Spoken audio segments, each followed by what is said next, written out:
Kami dari kelompok 3 Darbe akan mempresentasikan materi praktikum tentang seleksi alam melalui proses predasi. Adapun tujuan dari praktikum kali ini adalah mempelajari seleksi alam melalui proses predasi. Sebelumnya, perkenalkan, nama saya Fitri Dewi Cayani dengan BP 221024 2003. Saya Sonya Anissa Pratiwi dengan BP 221024 2004. Saya Najwa Audi Arianto dengan BP 2210241026. Saya Nazira Mesa Putri dengan BP 221024 2017. Saya Haryadi dengan BP 221024 2021.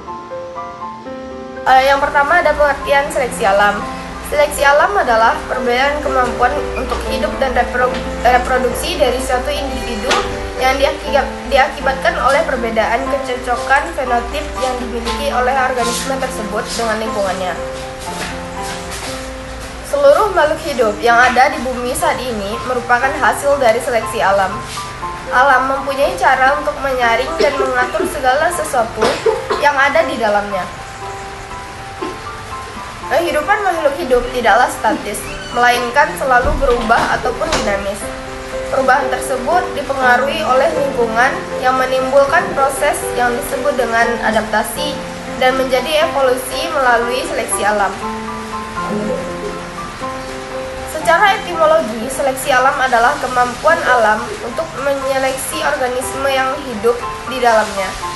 Organisme yang berhasil melalui proses filter alam hanyalah organisme yang mampu menyesuaikan diri terhadap lingkungannya, proses ataupun mekanisme yang terjadi selama berjuta-juta tahun secara bertahap. Faktor seleksi alam. Proses seleksi alam dipengaruhi oleh beberapa faktor antara lain. 1. Suhu. Temperatur atau suhu merupakan salah satu hal utama yang menentukan suatu organisme mampu bertahan hidup atau tidak. Adanya seleksi alam akan menuntut makhluk hidup untuk menyesuaikan suhu habitatnya. Misalnya hewan pada daerah dingin akan berbulu tebal. 2. Makanan. Ketersediaan makanan merupakan syarat makhluk hidup dapat bertahan hidup. Jika suatu organisme tidak memiliki cadangan makanan, maka akan mati kelaparan. Oleh karena itu, terbentuklah rantai makanan secara alami, di mana organisme yang lemah akan berangsur punah seiring berjalannya waktu. Yang ketiga, cahaya matahari. Cahaya matahari sangat penting bagi keberlangsungan hidup organisme. Contohnya pada tumbuhan. Tumbuhan memerlukan cahaya matahari untuk fotosintesis dan menghasilkan makanan dengan bantuan cahaya matahari. Fotosintesis merupakan proses berubahnya karbon dioksida dan air menjadi karbohidrat dan oksigen. Tumbuhan yang kekurangan cahaya matahari akan mengalami fotosintesis yang tidak maksimal, sehingga berpengaruh dengan oksigen yang dihasilkan dan dimanfaatkan oleh organisme lainnya. Yang keempat yaitu habitat. Habitat merupakan tempat tinggal makhluk hidup. Dalam habitat ini tersedianya sumber-sumber pendukung kehidupan seperti air, sumber makanan, tempat berlindung, dan lain sebagainya.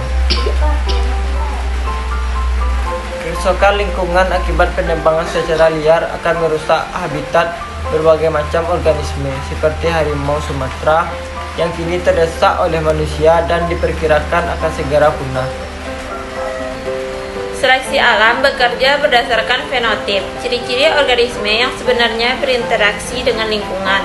Tetapi genetik dapat diwariskan dari setiap fenotip yang mengkodekan fenotip tersebut, dan genetik individu tersebutlah yang mengalami keuntungan reproduktif, sehingga gen suatu sifat dapat menjadi lebih umum dalam suatu populasi.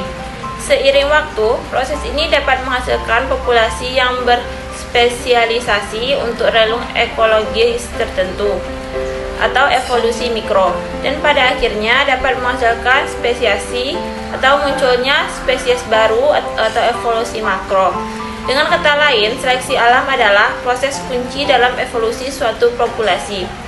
Dampak seleksi alam memiliki dampak besar bagi kelangsungan hidup suatu organisme makhluk hidup.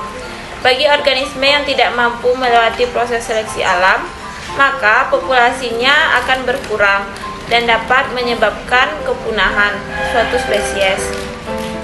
Seleksi alam juga memberikan dampak munculnya spesies-spesies baru.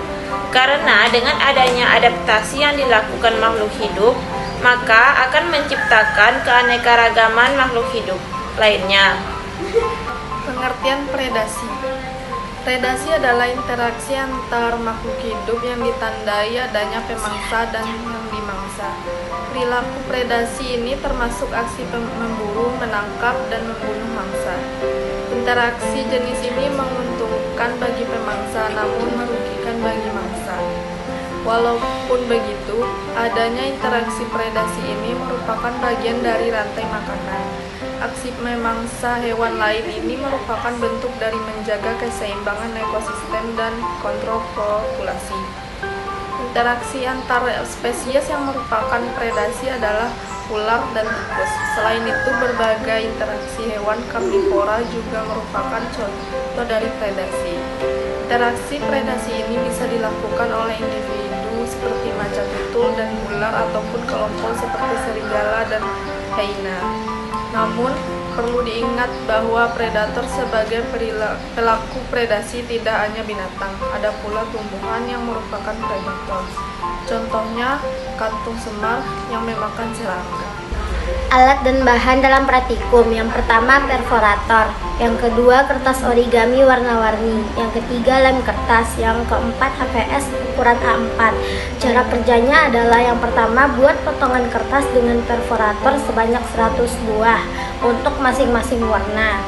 Yang kedua, potongan kertas tersebut dimasukkan ke dalam suatu tempat dan dicampur hingga homogen. Yang ketiga, taburkan secara merata potongan kertas tersebut pada kertas HVS A4. Yang keempat, ambil potongan kertas yang telah ditaburkan tersebut dalam waktu 10 detik. Lakukan 2-3 kali ulangan. Dan yang kelima, hitunglah masing-masing warna potongan kertas yang telah terambil dan tuliskan ke dalam tabel pengamatan.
Sekian presentasi dari kelompok kami. Jika ada salah kami mohon maaf.